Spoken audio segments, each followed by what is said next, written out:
દાહોદમાં ખેડૂતો માટે 35 કરોડની સિંચાઈ યોજનાનું પંચાયત અને કૃષિ મંત્રી બચુભાઈ ખાબડે કર્યું ખાતમુહૂર્ત। દાહોદ જિલ્લાના ખેડૂતોના ખેતરો સુધી પાણી પહોંચાડવા પંચાયત અને કૃષિ મંત્રી બચુભાઈ ખાબડે દેવગઢ બારિયા અને દાનપુર તાલુકામાં 35 કરોડ 77,49,639 રૂપિયાના ખર્ચે 20 ઉદ્વહન સિંચાઈ યોજનાઓનું ખાતમુહૂર્ત કર્યું। આ યોજના દ્વારા 2278 હેક્ટર વિસ્તારમાં 6000થી વધુ ખેડૂતોને સિંચાઈ માટે પાણી મળશે।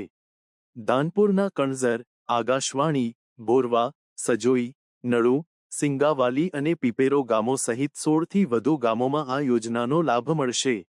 મંત્રીએ ખેડૂતોને સંબોધતા જણાવ્યું કે દાહોદના ખેડૂતો ઓછા ખર્ચે વધુ ઉત્પાદન મેળવે તે માટે ખેતીલક્ષી તાલીમોનું આયોજન કરવામાં આવશે।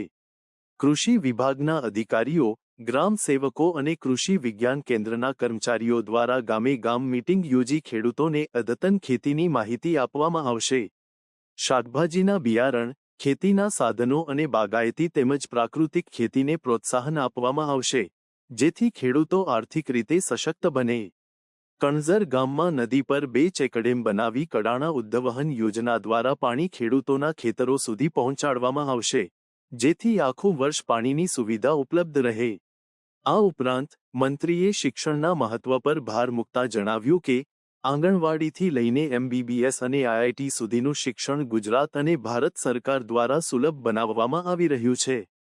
આ કાર્યક્રમમાં જિલ્લા અને તાલુકા પંચાયતના પ્રમુખો, સભ્યો, સરપંચો અને ગ્રામજનો ઉપસ્થિત રહ્યા હતા।